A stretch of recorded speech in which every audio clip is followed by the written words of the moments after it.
ইতিমধ্যে দোল উৎসব আমরা কাটিয়ে ফেলেছি, দোলের বসন্তের একটা আবহাওয়া রয়েছে গোটা দেশ জুড়ে, কিন্তু রাজনৈতিক আবহাওয়া যথেষ্ট তপ্ত, একটু একটু করে বঙ্গের রাজনীতিও তপ্ত হতে শুরু করেছে, কারণ লোকসভা নির্বাচন একেবারে দুয়ারে।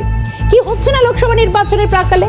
বিরোধীদের ওপর হামলার অভিযোগ উঠছে, কোথাও দেওয়াল দখল ঘিরে অভিযোগ উঠছে, কোথাও রয়েছে সন্দেশখালী, একেবারেই সন্দেশখালী প্রসঙ্গে, কারণ এই সন্দেশখালী কি কোথাও আতঙ্কের নাম হয়ে উঠছে। শাসকের নির্বাচনী কাঁটা, শাসকের সাম্রাজ্য সন্দেশখালী নিয়ে প্রধানমন্ত্রীর বার্তার পরেই ঝড় উঠেছে রাজ্য জুড়ে। পিংলা থেকে ক্যানিং প্রতিবাদের অন্য নাম এই সন্দেশখালীর গর্জন, সন্দেশখালীর ইস্যুকে সামনে রেখে ভোট বাক্সে।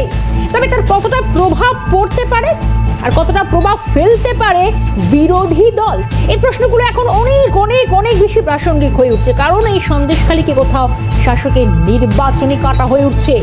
শুধু তাই নয়, ইতিমধ্যেই যেরকম নির্বাচনী প্রচার শুরু হয়ে গেছে, কিন্তু এই রাজ্যে 6 মার্চ এসেছিলেন এ রাজ্যে নির্বাচনী প্রচার, বা বলা যায় রীতিমতো বঙ্গের মাটি ছুঁয়ে গিয়েছেন প্রধানমন্ত্রী নরেন্দ্র মোদী।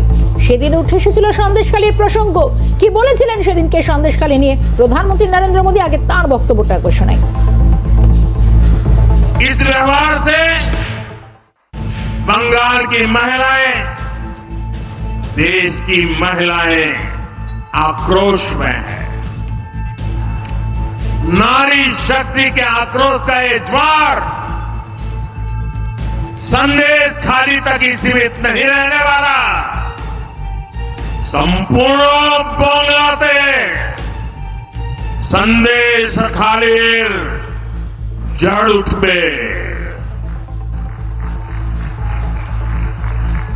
मैं देख रहा हूं कि टीएमसी के माफिया राज को ध्वस्त करने के लिए बंगाल की नारी शक्ति निकल चुकी है।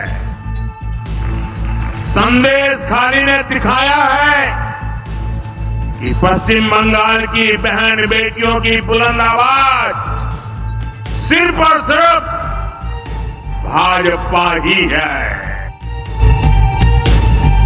6 মার্চে বক্তব্য শুনলাম প্রধানমন্ত্রী নরেন্দ্র মোদীর, আলোচনায় অবশ্যই আসবো, কিন্তু তার আগে সেই সন্দেশখালীর মাটি ছুঁয়ে দেখার চেষ্টা করবো আরো একবার। এখন শুরুতে চলে যাব সন্দেশখালী থেকে আমাদের প্রতিনিধি রয়েছেন অয়ন শর্মা, অয়নের কাছে একটু পৌঁছানোর চেষ্টা করবো। অয়ন, সন্দেশখালী একেবারে আমূল একটা চালচিত্র বদলে গিয়েছে গত কয়েক মাস ধরে। এই সন্দেশখালীর বিভিন্ন ঘটনাক্রম রাজ্যবাসীকে নাড়িয়ে দিয়েছে। ইতিমধ্যেই কিন্তু প্রধানমন্ত্রীর বক্তব্য আমরা শুনলাম, একেবারে ভোট নির্বাচনী রেখাপাত্রকে এখানে বিজেপির মুখও করা হচ্ছে। কি অবস্থা আজকের সন্দেশখালী, কি বলছে?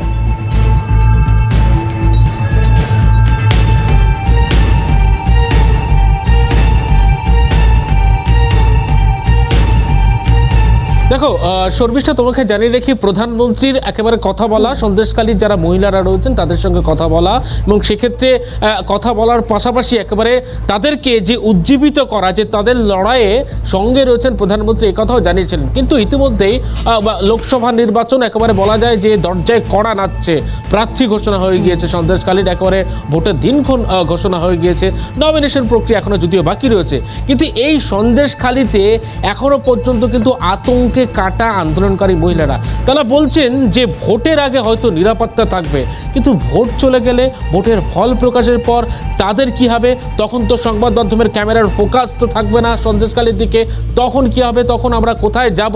এমনটা কিন্তু প্রশ্ন হচ্ছে। আমি কথা বলবো একেবারে প্রধানমন্ত্রীর সভাতে বারাসাতে গিয়ে যে আন্দোলনকারী একেবারে মা বোনেরা যারা গিয়েছিলেন, তাদের মধ্যে অন্যতম আমি তাকে একজন পেয়ে গেছি, এক দিদিকে।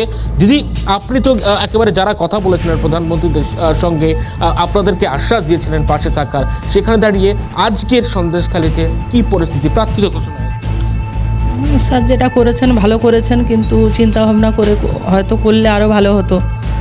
এখন লোকসভা ভোটে মাননীয় প্রধানমন্ত্রী স্যারকে দেখেই সবাই হয়তো ভোট দেবেন, কিন্তু প্রার্থী হিসাবে আমরা রেখাপাত্র যে বোন প্রার্থী হয়েছেন, সেটা এখনও পর্যন্ত আমরা মেনে নিতে পারছি না। যদি কেউ হতেন ভালো লেভেলের যারা রাজনীতিবিদ আছেন, তাদের ভিতরে যদি কেউ হতেন বিজেপির থেকে, তাহলে এটা আরও বেশি ভালো হতো। অবশ্যই এই প্রশ্নে আসবো আপনার কাছে।